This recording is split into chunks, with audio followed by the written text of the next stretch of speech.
مصدر مجہول کی طرف جائیں گے۔ فعل مجہول اسے کہتے ہیں کہ وہ فعل جس کا فاعل معلوم نہ ہو، یعنی مثال کے طور پہ آپ اپنی زمینوں کی طرف گئے تو وہاں آپ کا کیکر کا درخت کھڑا تھا، وہ درخت کٹا پھٹا ہے۔ اب آپ حیران ہو گئے کہ یہ کام کس نے کیا ہے؟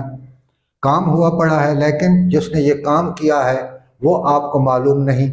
تو جب تک اس کام کو کرنے والا یعنی اس کا فاعل آپ کو معلوم نہیں ہو جاتا، تب تک کے لیے یہ فعل آپ کے لیے فعل مجہول کہلائے گا، یعنی وہ فعل جس کا فاعل معلوم نہ ہو اسے فعل مجہول یا مصدر مجہول کہتے ہیں۔